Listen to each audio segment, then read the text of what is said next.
산부인과 선생님께서 좀 강하게 얘기를 하셨을 수도 있지만 아까 얘기한 임상적 의미가 다르다는 게 일단 무슨 균이 나왔는지를 봐야 되고요. 만약에 뭐 임질균 같은 게 나왔다. 그러면은 뭐 속된 말로 그거는 빼도 박도 못하는 거죠. 뭐.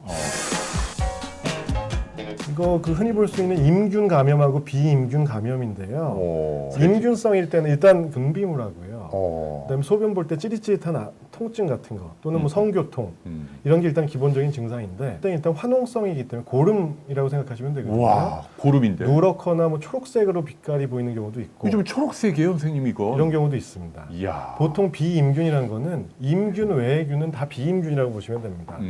이때는 좀 장액성으로 투명하고 맑은 고름 또는 액체가 나오는 경우가 많고요. 근데 여기서 제일 중요한 거는요. 이 증상도 증상이지만 무증상이 가장 흔하다는 게 포인트입니다. 어허, 그래요? 그나마 임질은 조금 증상이 센 편이지만 비임균성 요도염 중에 밑에 원인균이 여러 가지가 7가지가 있는데요. 이 중에 어떤 균들은 증상이 거의 없습니다. 그래요? 그래서 무증상이라고 안심하지 말자.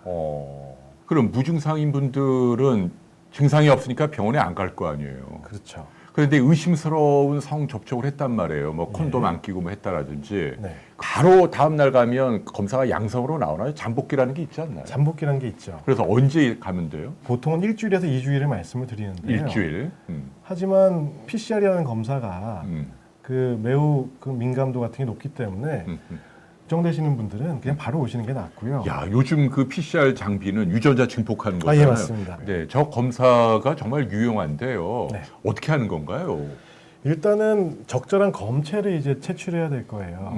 남자에서는 뭐 2시간 정도 참은 소변 또는 아침 첫 소변을 여성분들은 역시나 분비물 있으면 분비물.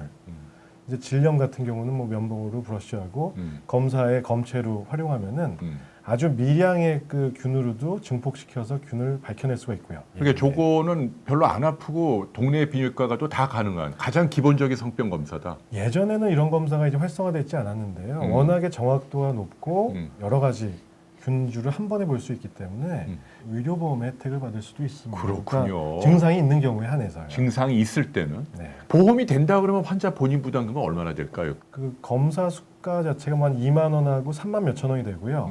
진찰료에다가 뭐 소변 검사에다가 뭐 이런 걸 다 하면은 3만 원 정도에서 한 4만 몇천 원 정도 사이가 될 겁니다. 요거 일단 좀 중요한 거라서 요건 간단하게 말씀을 드릴게요. 네. 원인균에 따라서 임상적 의미가 좀 다른데요. 섹스로만 전염되는 협의의 성병균에 딱 해당하는 것들이 있는가 하면은 공생균, 일반적으로 있을 수 있는 균도 있습니다. NG가 이제 나이세리아 고노레아, 임질, 네. 클라미디아 트라코마티스, 얘네는 무조건 성병이라고 보시면 되고요. 마이코플라즈마 제니탈리미라고 하는 거는 성병으로 전염되는 경우가 대부분이지만 그 증상이 좀 뒤늦게 나타나는 경우도 있고 발견이 더디게 되는 경우도 있어서 조금 이겨내어지는 있고요. 그냥 일상적으로 갖고 있는 균일 수도 있다. 일상적으로 갖고 있는 균들은 여기 그 마이코플라즈마 호미니스, 그런 거고. 유라플라즈 파붐 문제는 없지만 치료는 합니다. 흔히 볼 수 있는 상황인데요.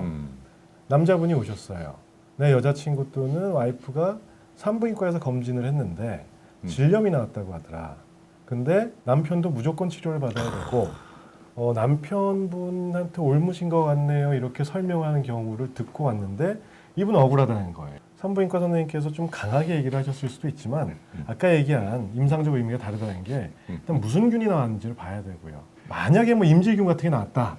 그러면은 뭐 속된 말로 그거는 빼도 박도 못하는 거죠. 뭐. 근데 안 할 수는 없는 거 아니에요? 왜냐하면 이분이 원인일 수도 있고 원인이 아니라 하더라도 본인이 또 부인 때문에 걸릴 수도 있는 그렇죠. 경우니까 그러니까 질염 중에는 그 세균성 질염 외에도 뭐 캔디다라든지 뭐 가드넬라라든지 뭐 이런 것들은 성병균이 아닌 걸로 간주가 되는 경우가 많거든요. 그래서 무슨 균이 나왔는지 일단 중요하다 말씀을 드려요.